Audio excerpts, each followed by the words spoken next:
안녕하세요, 오양남입니다. 오늘은 중대한 심근경색 청구 사례에 대해 알아보도록 하겠습니다. 오늘 파트는 세 가지인데요.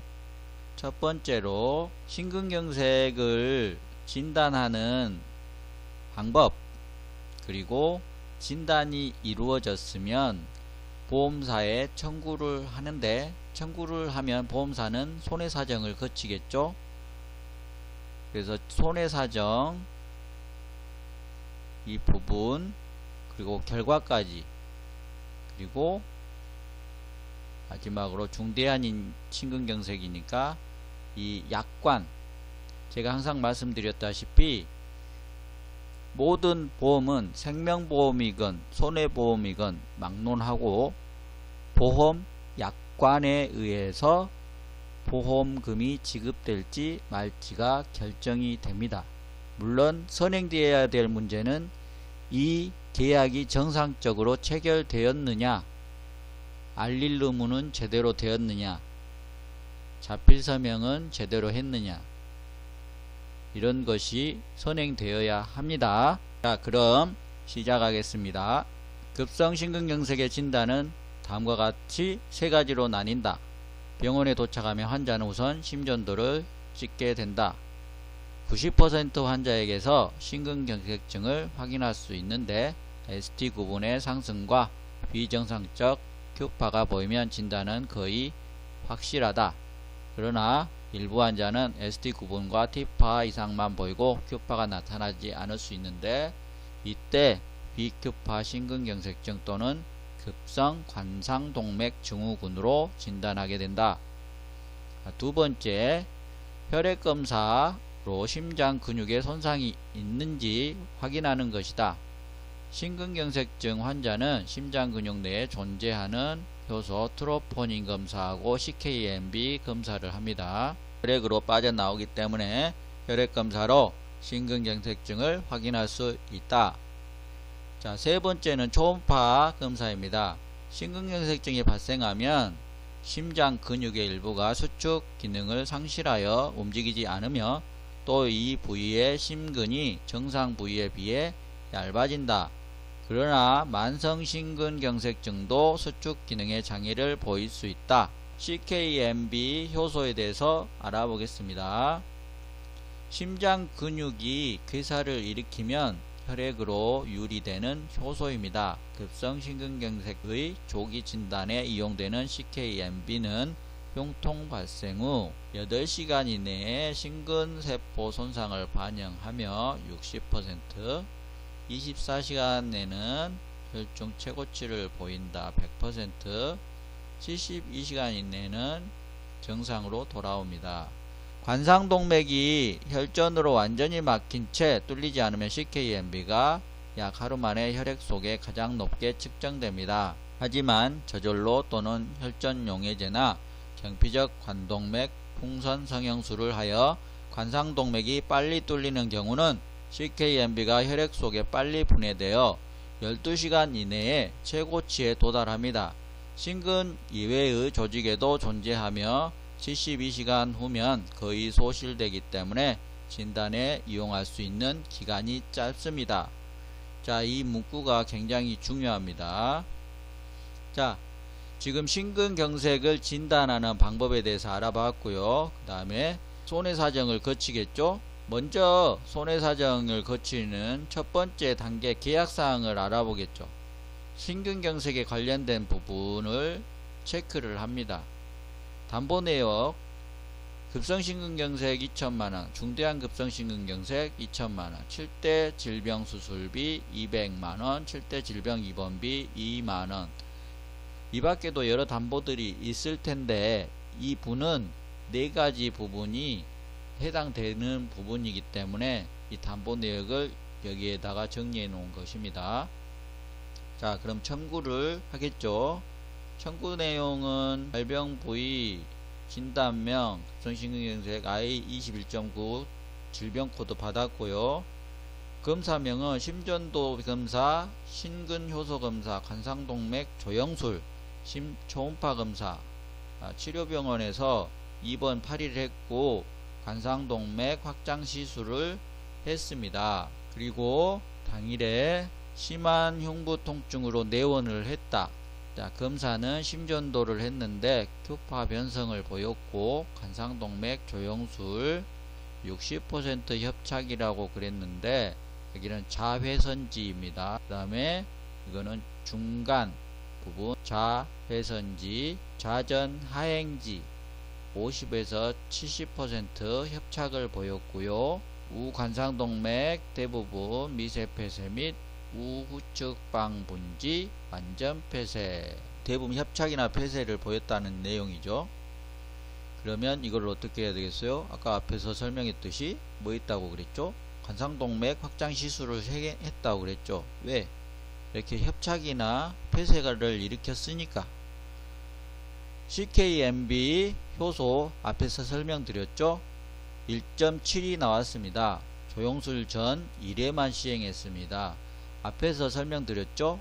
CKMB에 대해서 설명을 드렸는데 이게 왜 중요한지 설명을 드렸습니다. 자, 1회만 시행했다고 그랬죠. 이게 굉장히 중요합니다. 트로포닌은 1.32, 조영술 전에 조영술 후에는 0.76 떨어졌죠. 진단명은 심근경색 I21.9 받았습니다. 수술은 관상동맥 확장술을 했고 입원 기간은 8일 입원했다 그랬죠. 발병경위 앞에서 다룬 내용이고 병력사항은 고혈압, 당뇨, 고지혈증 관련 이전 진단 및 약물치료 시행한 바 없음.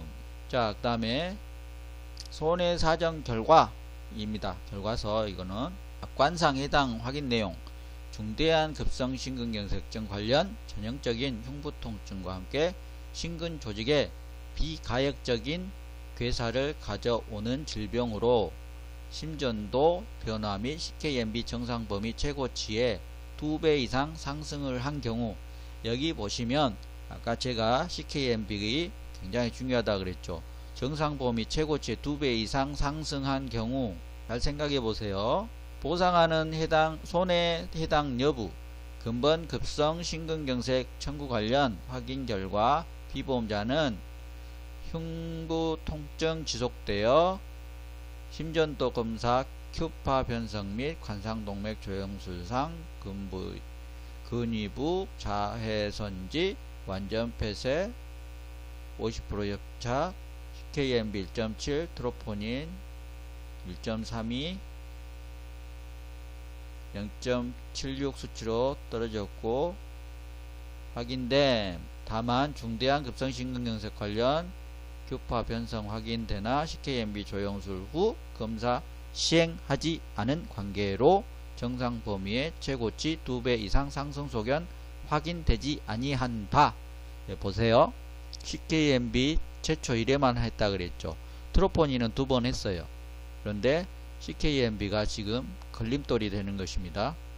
기사에 검토가 사료된다. 보험사에 말하겠죠. 이 보험을 든 회사. 자, 그러면 뒤로 넘어가겠습니다. 이것은 중대한 급성 심근경색의 약관입니다. 이것을 축소해서 요약을 해 놓은 것이에요. 이 약관상 보면 굉장히 길어요. 그런데 이 긴 것을 다 설명을 할 수가 없기 때문에 제일 핵심적인 내용만 간추려서 요약해 놓은 부분입니다. 중대한 급성 심근경색증이라 하면 관상동맥 폐색으로 인한 심근의 혈액 공급 감소로 심근 조직의 비가역적 괴사를 가져오는 질병을 이야기하며 발병 당시 세 가지 특징을 모두 보여야 한다. 의사에 의해 작성된 진료 기록부상 전형적인 흉통이 있을 것, 급성 심근경색의 전형적인 심전도 변화가 새롭게 출현해야 한다. CKMB를 포함한 심근효소 발병 당시 새롭게 상승해야 한다. 위에 1번, 2번, 3번 설명을 했었죠. 두 개 특징만 가지고 있는 경우 보장에서 제외된다. 그러니까 보험금을 주지 않겠다라는 것입니다. 위에 1번, 2번, 3번 기초로 하지 않고 해부학 검사나 MRI죠. 자기공명 영상 등을 기초로 심근경색증 진단을 내리는 경우도 보장에서 제외된다. 중대한 급성심근경색증. 중대한 급성심근경색증이라면 심장 해당 부위에 혈액공급 이상으로 심장 근육 일부에 괴사가 발생한 것을 확진한 질병을 말하며 다음의 조건은 반드시 충족되어야 합니다. 첫 번째, 급성심근경색증을 시사하는 특징적인 흉통을 보일 것. 두 번째, 급성심근경색증에서 특징적으로 발견되는 특정한 심장 표지자. 급성심근경색 발병 당시 보험용으로 이용되는 심장 표지자입니다. 결과가 상승을 해야 된다. 세 번째, 급성심근경색증을 의미하는 특징적인 심전도 변화를 일으켜야 한다. 네 번째, 급성심근경색증으로 인해 좌심실 박출량이 55% 이하로 감소되어야 한다. 이 측정은 급성심근경색증 이후 최소 9일 이후에 공신력 있는 심장병원에서 행해져야 하며 검토가 가능해야 합니다. 자, 여기까지 정리를 했는데요. 저는 그렇게 생각합니다. 보험은 선택의 문제이지 강요의 문제는 아니거든요. 아, 이건 나쁘니까 이건 CI 보험은 안 돼. 이것은 아닙니다. 만약에 이 CI 보험에 대해서 정확하게 이해를 하고 가입을 했다라고 했으면 저는 유지하는 것도 괜찮다라고 생각을 해요. 그런데 이런 부분을 모르고 가입했다라고 하면 자세히 알아보고, 고객도 이제는 옛날에 무지한 상태에서 이거 다 돼. 다 되니까 들어놔. 이것은 아니잖아요. 그렇기 때문에 저는 CI 보험을 무조건 나쁘다라고 그런 메시지를 전하기 위해서 이 동영상을 올리는 것은 절대 아닙니다. 이런 부분은 정확히 짚고 넘어가자 알아놔야 되지 않겠느냐, 그런 의미로 이 청구 사례에 대해서 한 것이고요. 제가 이제 방금 말씀을 드리지는 않았는데 여러분이 이제 판단이 되셨을 거예요. 앞에서 언급했죠. 여기 보시면 이 결과, 손해해당 여부, 이 사람 보험금 받았을 것 같아요? 못 받았을 것 같아요?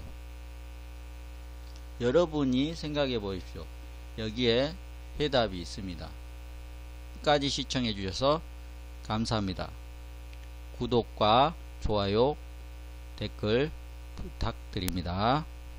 오늘도 내일도 항상 건강하세요.